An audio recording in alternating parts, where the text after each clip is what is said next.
Hello everyone, आज date है 27 दिसंबर। तो आज हम 2 दिनों का सभी most important current affair cover करने वाले हैं जो हमारे एग्जाम के लिए बहुत ज़्यादा इंपॉर्टेंट साबित होंगे। तो चलिए बिना देरी किए हुए वीडियो की शुरुआत करते हैं। सबसे पहले वीडियो में हम देखते हैं कोटेशन जो हमें पढ़ाई के साथ साथ एक अच्छा इंसान बनाता है।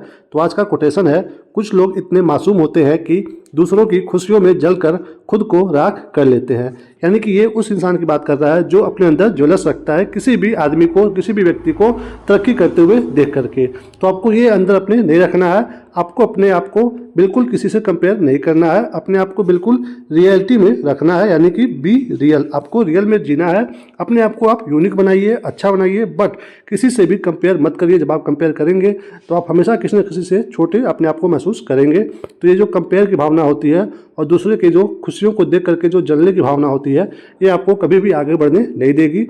तो दूसरे की खुशियों को देख करके आप अपने आप को उसके जैसा या फिर उससे अच्छा बनने की कोशिश में लगे रहिए, बट आपको कभी भी दूसरे से कंपेयर करके डिमोटिवेट या फिर जलन की भावना नहीं रखनी है। आप दूसरे को देखिए, उससे सीखिए, इंस्पायर होकर के आगे बढ़िए। और अगर कुछ नहीं हो पा रहा है अच्छा आपके लाइफ में, तो आपको कभी भी डिमोटिवेट नहीं होना है। आपके पास जो भी है आपको उसी में खुश रहना है। इसको आप फॉलो करिए, आप इसको फॉलो करके बहुत अच्छे इंसान बन सकते हो। तो चलिए अब देखते हैं आज का सभी मोस्ट इंपॉर्टेंट करंट अफेयर क्या क्या है। तो सबसे पहला आज का प्रश्न है, नीति आयोग ने किस अंतर्राष्ट्रीय संगठन के साथ मिलकर के यूथ को लैब पहल शुरू की है? तो ये कौन सी पहल है? यूथ को लैब शुरू किया है नीति आयोग ने। तो बताइए कि कौन से अंतर्राष्ट्रीय संगठन के साथ मिलकर के शुरू किया है। सामने यहाँ पे ऑप्शन है, तो ये शुरू किया गया है बी, संयुक्त राष्ट्र विकास कार्यक्रम, जिसको हम लोग बोलते हैं UNDP, united nation development programme. देखिए इसके बारे में डिटेल में, इसकी शुरुआत 2017 में ही किया गया था सिटी फाउंडेशन और यूएनडीपी के द्वारा मिलकर के। इसको 2 साल बाद लाया गया भारत में 2019 में नीति आयोग के साथ साझेदारी करके इसको लॉन्च किया गया था। इसका जो लक्ष्य है वो ये है कि हमें युवाओं को सशक्त बनाना है और उन्हें नेतृत्व, सामाजिक नवाचार और उद्यमिता के क्षेत्र में निवेश करने के लिए प्रोत्साहित करना है। इसका जो टोटल लक्ष्य है वो ये है कि जो हमारा सतत विकास लक्ष्य है, जिसको हम लोग बोलते हैं सस्टेनेबल डेवलपमेंट गोल, इसको हासिल करना है। आपको पता होगा कि जो हमारा एसडीजी है, सतत विकास लक्ष्य, वो टोटल कितना हमने तय किया है? 17। ओके, इसको हमने टारगेट किया है कि हम अचीव कर लेंगे 2030 तक। तो आपको पता होना चाहिए कि पहला गोल, दूसरा गोल, तीसरा बिल्कुल लाइन से, क्योंकि कई बार एग्जाम में आपको मैचिंग करने के लिए दे देता है। तो आपको पता हो चाहिए कि वो 17 गोल कौन कौन से हैं। ओके, चलिए अब देखिए इसके बारे में। इसको लॉन्च किया गया है यूएनडीपी के द्वारा, तो इसके बारे में भी जानना बहुत जरूरी है। जब ये बना था तो इसका उद्देश्य क्या था कि ऐसे राष्ट्रों का निर्माण करना जो संकटों का सामना कर सके तथा ऐसे विकास को बनाए रखें जिससे सभी जीवन की जो गुणवत्ता है उसमें सुधार हो। ये लक्ष्य है संयुक्त राष्ट्र विकास कार्यक्रम का।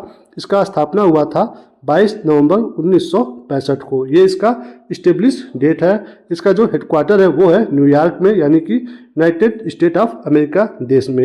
यह एक रिपोर्ट जारी करता है, कौन सा? मानव विकास सूचकांक, जिसको हम बोलते हैं ह्यूमन डेवलपमेंट इंडेक्स। इसमें और भी अन्य इंडेक्स हैं इसी वाले इंडेक्स में। कौन कौन से हैं?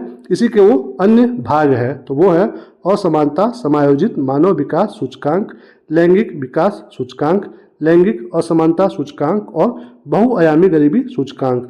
तो जितने भी रिपोर्ट्स हैं ये सब पब्लिश कौन करता है? United nation development programme. कई बार एग्जाम में सीधे यहाँ से क्वेश्चन बनता रहता है, तो ध्यान दीजिएगा।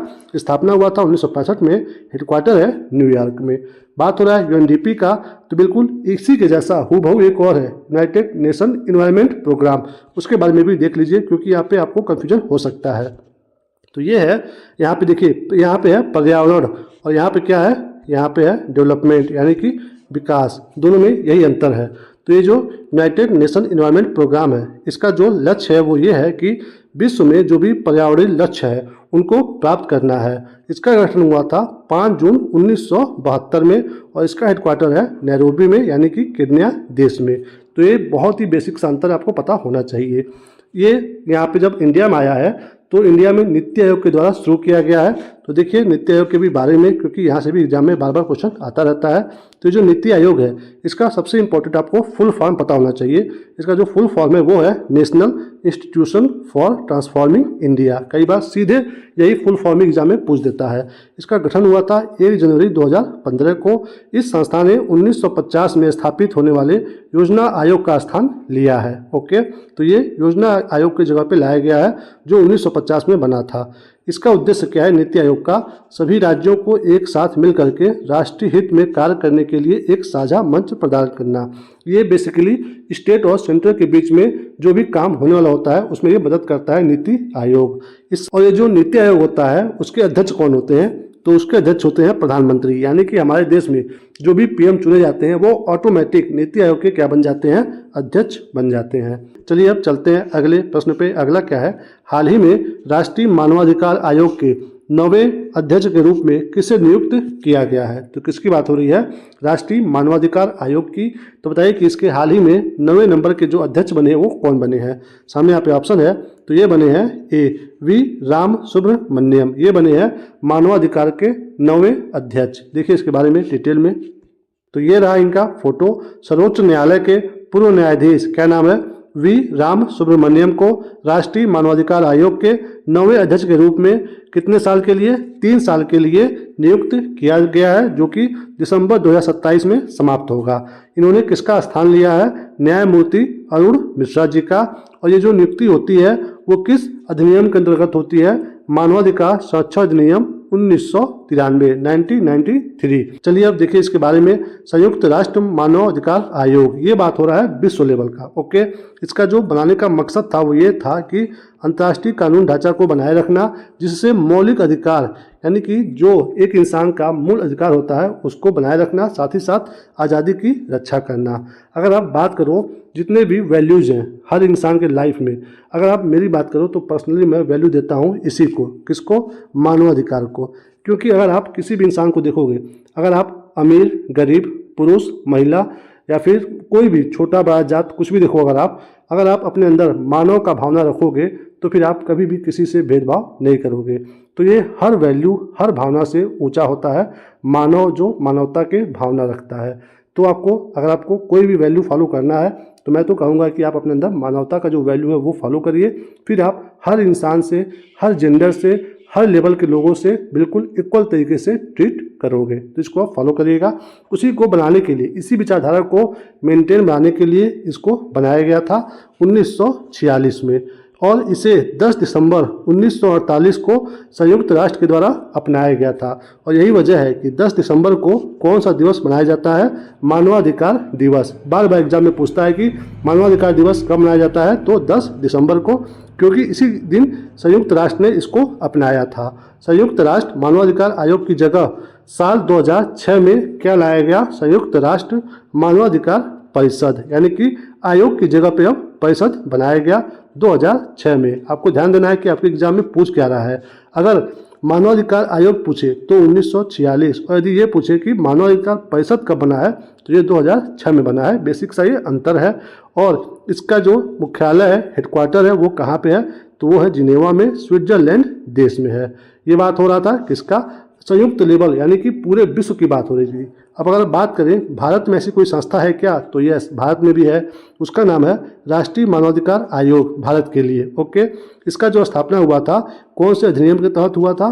पेरिस सम्मेलन अधिनियम 1993। इसका स्थापना भारत में हुआ था 12 अक्टूबर को 1993 में। इसका जो हेडक्वार्टर भारत में वो है नई दिल्ली में। और इसके जो सबसे पहले अध्यक्ष थे वो थे न्यायमूर्ति रंगनाथ मिश्र जी, ये सबसे पहले थे। ओके, और अभी हाल ही में कौन बने हैं? वी राम सुब्रमण्यम। तो ये पहले थे, और जो लेटेस्ट है वो राम सुब्रमण्यम जी हैं। इसके अध्यक्ष और सदस्यों का जो कार्यकाल होता है, यानी कि जो भी नियुक्त होता है इस पद पे, अध्यक्ष पद पे, उनका या तो 3 साल पूरा हो जाए या फिर जो उनकी एज है वो 70 वर्ष पूरा हो जाए। ओके, बट ये है अभी का। 2019 तक क्या था? 5 वर्ष था, और अब हो गया है 3 वर्ष। तो अब थोड़ा सा कम कर दिया गया है। जो पहले पूरा हो जाता है उसी के हिसाब से वो रिटायर हो जाते हैं। तो ये हो गया भारत के मानवाधिकार आयोग के भी बारे में। ओके, चलिए अब चलते हैं अगले प्रश्न पे। अगला क्या है? गणतंत्र दिवस परेड 2025 के लिए राज्यों और केंद्र शासित प्रदेशों की कितनी झांकियों का चयन किया गया है? यानी कि जो परेड होता है गणतंत्र दिवस पर दिल्ली में राजपथ पे, वहाँ पे कितने प्रदेशों का झांकियाँ निकाला जाएगा ये आपको बताना है। तो टोटल सामने यहाँ पे ऑप्शन है, तो इसमें चयन किया गया है 15 प्रदेशों के झांकियों को। देखिए कौन कौन सा कैसे। 2025 की गणतंत्र दिवस परेड में 15 राज्य और केंद्र शासित प्रदेशों की झांकियों का चयन किया गया है। ओके, गणतंत्र दिवस 25 जो होगा इस बार का, उसका विषय क्या होगा? स्वर्णिम भारत, विरासत और विकास, ये इस बार का विषय है, थीम है इस झांकियों का। ओके, गणतंत्र दिवस मनाने का उद्देश्य यह है कि 26 जनवरी 1950 को पूरे 2 साल 11 महीने और 28 दिन लगा करके जब हमारा संविधान तैयार हुआ था, तो हमने इस डेट को उसको लागू किया था। इसी वजह से गणतंत्र दिवस मनाया जाता है 26 जनवरी को। ओके, उसी दिन के बाद से हमारा जो भारत देश है वो पूर्ण गणतंत्र घोषित हो गया था। अब यहाँ पे बात हो रहा है गणतंत्र का, तो आपको बहुत ही बेसिक जानकारी यहाँ पे पता होना चाहिए कि इसका मतलब होता क्या है। गणतंत्र का मतलब होता है वह देश जहाँ पे सत्ता जो है जनता के हाथों में हो और जनता उसको जो प्रतिनिधि होते हैं उनको चुने। यानी कि जब आप देखोगे राष्ट्रपति जो हमारे देश के सबसे प्रथम व्यक्ति माने जाते हैं, उनका चयन भी आपके प्रतिनिधि करते हैं, यानी कि इनडायरेक्ट आप करते हो। तो जिस देश में ऐसा सिस्टम होता है वहाँ पे हम लोग बोलते हैं गणतंत्र। ओके, वहीं जब आप चले जाओगे कहाँ पे, इंग्लैंड में, तो वहाँ पे ऐसा कोई सिस्टम नहीं है। वहाँ पे प्रधानमंत्री का चयन होता है, लेकिन जो राष्ट्रपति के लेवल का जो ओहदा है वहाँ पे, वो वहाँ की महारानी, जो वहाँ के जो किंग है, प्रिंस है, उनको दिया जाता है। यानी कि जो इंग्लैंड के सबसे सर्वोच्च जो आदमी है वो आम जनता के द्वारा चुना नहीं जाता है, वो पहले से चला हुआ आ रहा है कि राजा महाराजा का परिवार ही होता है। बट यहाँ पे जो सबसे ऊंचा पद है भारत में, राष्ट्रपति, वो भी चुन करके जाता है, तो उसको बोलते हैं हम लोग गणतंत्र देश। ओके, गणतंत्र में सत्ता के प्रमुख पद विरासत में नहीं मिलते हैं, वही बात हुआ। ओके, गणतंत्र में सरकार जो है प्रतिबद्ध होता है, वो काम करेगा तो जनता उसको चुनेगी, अगली बार नहीं करेगा तो फिर उसको नहीं चुनेगी। भारत एक गणतंत्र देश है। भारत में राष्ट्रपति का जो कार्यकाल है वो 5 साल का होता है। भारतीय संविधान में गणतंत्र की जो अवधारणा ली गई है वो फ्रांस देश से ली गई है। तो ये रहा गणतंत्र के बारे में। चलिए अब चलते हैं अगले प्रश्न पे। अगला क्या है? 67वीं राष्ट्रीय निशानेबाजी चैंपियनशिप में 10 मीटर एयर राइफल प्रतियोगिता में किसने स्वर्ण पदक जीता है? तो ये कौन सा चैंपियनशिप है? 67वीं नंबर का राष्ट्रीय निशानेबाजी चैंपियनशिप। तो बताइए कि इसमें जो 10 मीटर का जो एयर राइफल पिस्टल प्रतियोगिता है, इसमें जो गोल्ड मेडल आया है वो किसने लाया है? सामने यहाँ पे ऑप्शन है, तो इसमें जीते हैं साहू तुषार माने जी ने। कौन जीता है? साहू तुषार माने जी। देखिए इसके बारे में डिटेल में, ये रहा इनका फोटो। 67वीं राष्ट्रीय निशानेबाजी चैंपियनशिप में साहू तुषार माने ने 10 मीटर एयर राइफल प्रतियोगिता में स्वर्ण पदक जीता है। ओके, और इसी में धनुष श्रीकांत को रजत पदक और यश वर्धन को कांस्य पदक मिला है। तो ये तो हो गया किसका? सीनियर लेवल का। ओके, वहीं महाराष्ट्र के पूर्व विश्व चैंपियन रुद्राक्ष बाला साहब पाटिल ने यहाँ का जो विश्व रिकॉर्ड कायम करते हुए जूनियर वर्ग में स्वर्ण पदक जीते हैं। तो ये तो हो गया सीनियर का। अगर बात करें जूनियर में, तो जूनियर में कौन जीता है गोल्ड मेडल? रुद्राक्ष बाला साहेब। ओके, और इसी में जो अभिषेक शेखर हैं वो रजत और हिमांशु ने कांस्य पदक जीता है। इस प्रतियोगिता का आयोजन कहाँ पे हो रहा था? भोपाल में, मध्य प्रदेश राज्य में। ओके, चलिए चलते हैं अब अगले प्रश्न पे। अगला क्या है? केंद्र सरकार ने किस राज्य में 47 इथेनॉल परियोजनाओं को ऋण सब्सिडी के लिए मंजूरी दी है? तो 47 इथेनॉल जो परियोजना है वो किस राज्य में शुरू हो रहा है, आपको सिंपली ये बताना है। सामने यहाँ पे ऑप्शन है, तो ये हो रहा है डी, बिहार में। कहाँ पे? बिहार में। देखिए इसके बारे में डिटेल में। बिहार में 47 इथेनॉल परियोजनाओं को ऋण सब्सिडी देने के लिए मंजूरी मिली है। सरकार देश भर में इथेनॉल मिश्रित पेट्रोल, जिसको हम लोग बोलते हैं ईबीपी, कार्यक्रम को सक्रिय रूप से लागू कर रही है। इस कार्यक्रम का जो लक्ष्य है वो ये है कि 2025-26 तक पेट्रोल के साथ 20% जो है वो इथेनॉल मिलाया जाए। 20% इथेनॉल क्यों मिलाया जाए? क्योंकि इथेनॉल जो है पेट्रोल और डीजल जैसे जीवाश्म ईंधन की तुलना में बहुत ही कम कार्बन डाइऑक्साइड छोड़ता है, यानी कि कार्बन। ओके, और जो इथेनॉल है उसका रासायनिक सूत्र भी हमारे एग्जाम में आ सकता है, तो वो है C2H5OH। ओके, और इसका फ़ायदा और भी है कि जो विदेशी तेल पे जो हमारा जो पूरा निर्भरता है वो कम हो जाएगा, क्योंकि जब हम 5% ही इथेनॉल अगर मिलाएंगे तो उससे 1.8 मिलियन का जो तेल है वो आयात कम करना पड़ेगा। तो ये फ़ायदा हो रहा है। और इथेनॉल पर अगर कोई गाड़ी चलेगी तो वो बेहतर इफ़िशियंसी भी देगी। तो ये सब फ़ायदा है 20% इथेनॉल मिलाने से। ओके, तो ये रहा इसके बारे में। चलिए अब चलते हैं अगले प्रश्न पे। अगला क्या है, हाल ही में भारत ने युग युगीन भारत राष्ट्रीय संग्रहालय की स्थापना के लिए किस देश के साथ साझेदारी की है। यानी कि भारत में बन रहा है युग युगीन भारत राष्ट्रीय संग्रहालय, तो किस देश की मदद से बन रहा है आपको बताना है। सामने यहाँ पे ऑप्शन है, तो इसमें हेल्प कर रहा है अपना सी, फ्रांस। कौन कर रहा है, फ्रांस। देखिए इसके बारे में डिटेल में। संस्कृति मंत्रालय फ्रांस म्यूजियम डेवलपमेंट के साथ मिलकर के सेंट्रल विस्टा पुनर्विकास परियोजना के तहत युग युगीन भारत राष्ट्रीय संग्रहालय की स्थापना करेगा। यानी कि जो संस्कृति मंत्रालय भारत का, वह फ्रांस म्यूजियम डेवलपमेंट के साथ मिलकर के एक प्रोजेक्ट, कौन सा, सेंट्रल विस्टा पुनर्विकास परियोजना के तहत ये जो संग्रहालय है वो बना रहा है। ये कहाँ पे बन रहा है, नई दिल्ली में बन रहा है। संग्रहालय को विश्व का सबसे बड़ा संग्रहालय लगभग 1.55 लाख वर्ग मीटर में फैले होने की उम्मीद है। ओके, और इसी के साथ ये पेरिस में लोअर संग्रहालय, जो कि प्रेजेंट टाइम में दुनिया का सबसे बड़ा संग्रहालय है, उससे भी बड़ा बन जाएगा। ओके, इस संग्रहालय में लोकतंत्र, विविधता, विरासत जैसे विषयों पर जोर दिया जाएगा। और अगर बात हो रहा है संग्रहालय का, तो ये जो दिवस है ये हमारे एग्जाम के लिए इम्पोर्टेंट है। अंतर्राष्ट्रीय संग्रहालय दिवस कब मनाया जाता है, तो ये 18 मई को मनाया जाता है। ओके, चलिए चलते हैं अब अगले प्रश्न पे। अगला क्या है, हाल ही में मीना गणेश का निधन हुआ है, वे कौन थी। तो ऐसे पर्सनालिटी वाले भी क्वेश्चन हमारे एग्जाम में आते रहते हैं। तो जो मीना गणेश है, बताइए कि ये कौन थी। सामने यहाँ पे ऑप्शन है, तो ये थी दोस्तों सी, अभिनेत्री। कहाँ की थी, देखिए इनके बारे में डिटेल में। मलयालम की एक प्रतिष्ठित अभिनेत्री, थिएटर कलाकार मीना गणेश का 81 वर्ष की आयु में निधन हो गया है। इन्होंने वहाँ पे 100+ फिल्में की हुई हैं। 1971 में इन्होंने अभिनेता A.N. गणेश से विवाह किया। उसके बाद उनके साथ मिल करके सोरनूर, जो कि केरल में है, नाटक मंडली पौर्णामी कला मंदिर की स्थापना की है। तो ये जो मंदिर है ये भी अगर चर्चा में है तो आपके एग्जाम में आ सकता है कि ये कौन से राज्य में है, तो ये केरल में है। ओके, इन्होंने अपने पति द्वारा लिखे गए कई नाटकों में अभिनय किया है। वो नाटक कौन कौन से हैं, पंचजन्यम, सिंहासनम और स्वर्ण मायूरम। ये जो 3 नाटक हैं इनमें इन्होंने अभिनय किया हुआ है। ओके, तो ये रहा इनका फोटो, आप अच्छे से देख लीजिए। नाम है मीना गणेश। ओके, चलिए अब चलते हैं अगले प्रश्न पे। अगला क्या है, हाल ही में कहाँ दलित छात्रों के लिए डॉक्टर अंबेडकर छात्रवृत्ति शुरू की गई है। तो ये जो छात्रवृत्ति है दलित छात्रों के लिए है, तो बताइए कि कहाँ पे शुरू हुआ है। सामने ऑप्शन है, तो ये शुरू हुआ है बी, दिल्ली में। देखिए इसके बारे में डिटेल में। दिल्ली में अंबेडकर सम्मान स्कॉलरशिप का ऐलान किया गया है। इस योजना के तहत दलित समुदाय के छात्रों को विदेश में पढ़ने के लिए सहायता राशि दी जाएगी। तो ये फ़ायदा है इसका। योजना की खास बात यह है कि सरकारी कर्मचारियों के बच्चे को भी इस योजना के लिए पात्र माना जाएगा। तो ये बहुत ही फ़ायदा है इस योजना का। ओके, तो कहाँ पे शुरू हुआ है, नई दिल्ली में। ओके, चलिए अब देखते हैं अगला प्रश्न। अगला क्या है, हाल ही में भारत के पहले बायो बिटुमेन राष्ट्रीय राजमार्ग का उद्घाटन कहाँ हुआ है। भारत का पहला ये बायो बिटुमेन राष्ट्रीय राजमार्ग है, तो बताइए कि कहाँ पे इसका उद्घाटन किया गया है। सामने ऑप्शन है, तो ये हुआ है नागपुर में, बी। कहाँ पे हुआ है, नागपुर में हुआ है। देखिए इसके बारे में डिटेल में।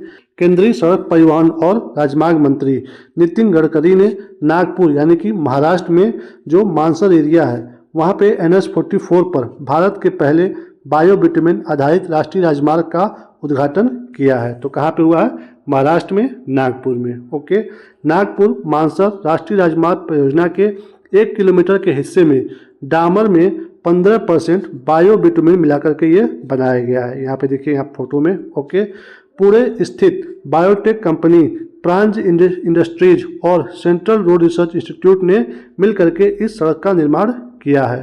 तो 2 लोगों के द्वारा मिलकर के इसको बनाया गया है, बायोटेक कंपनी, प्राज इंडस्ट्रीज और सेंट्रल रोड रिसर्च इंस्टीट्यूट के द्वारा। ओके, बायो बिटुमेन जो सड़क है वो पारंपरिक सड़क से 40% यानी कि 40% अधिक क्या है, सस्टेनेबल है, टिकाऊ है। तो ये रहा कहाँ पे, नागपुर, महाराष्ट्र में।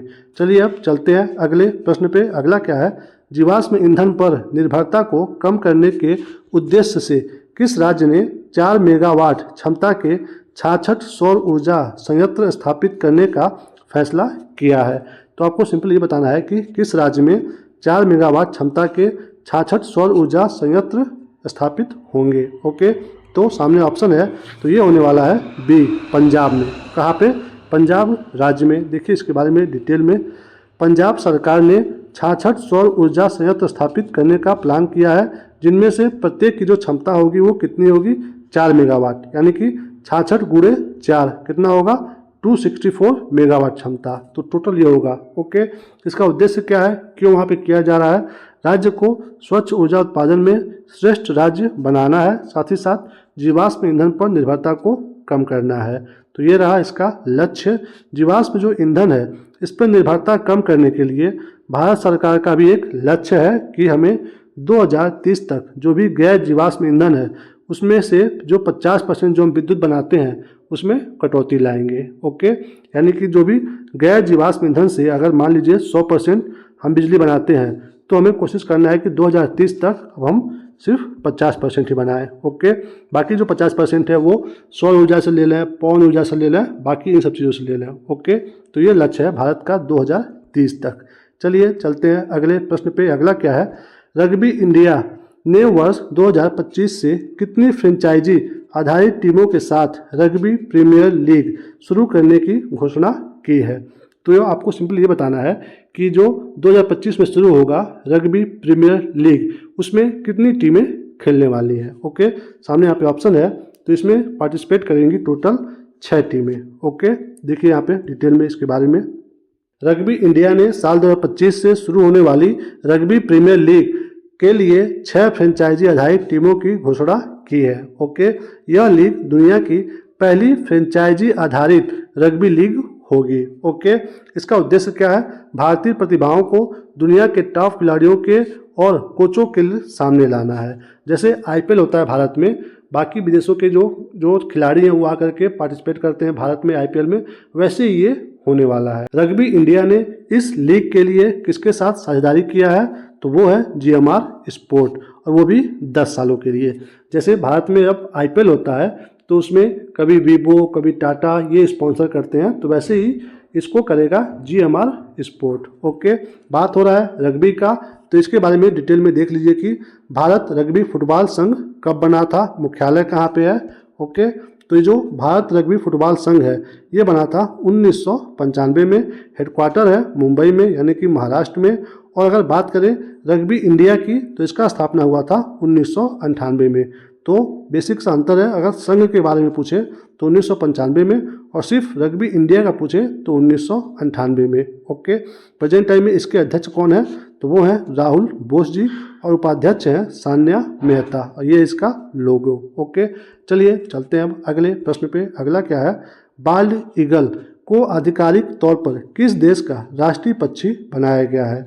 तो ये जो बाल्ड ईगल है ये किस देश का अब आधिकारिक रूप में नेशनल बर्ड बन गया है, तो सामने ऑप्शन है, तो ये बना है सी, यूएसए का। कहाँ का, यूएसए का नेशनल बर्ड। देखिए इसके बारे में डिटेल में, ये रहा इसका फोटो। बाल्ड ईगल को आधिकारिक तौर पर यूएसए का राष्ट्रीय पक्षी बनाया गया है। ये तो अभी ऑफिशियली डिसाइड हो गया है, बट 242 साल पहले यानी कि 1782 में ही यूएसए का जो कांग्रेस है इसे राष्ट्रीय प्रतीक घोषित किया था, लेकिन अब इसको क्या किया गया है, विधायी मान्यता दी गई है। ओके, बाल्ड ईगल यानी कि गंजा ईगल जो है उत्तरी अमेरिका का मूल निवासी है। तो आपके एग्जाम में सीधे आ सकता है कि जो बाल्ड ईगल है, गंजा ईगल है, वो किस देश का या फिर किस एरिया का निवासी है, तो उत्तरी अमेरिका का। ओके, चलिए चलते हैं अगले प्रश्न पे। अगला क्या है, प्रधानमंत्री राष्ट्रीय बाल पुरस्कार 2024 दिसंबर कितने बच्चों को दिया गया है। तो जो दिसंबर में दिया गया है प्रधानमंत्री राष्ट्रीय बाल पुरस्कार 2024 का, तो कितने बच्चों को दिया गया आपको बताना है। सामने यहाँ पे ऑप्शन है, तो ये दिया गया है बी, 17 बच्चों को। ओके, देखिए इसके बारे में डिटेल में।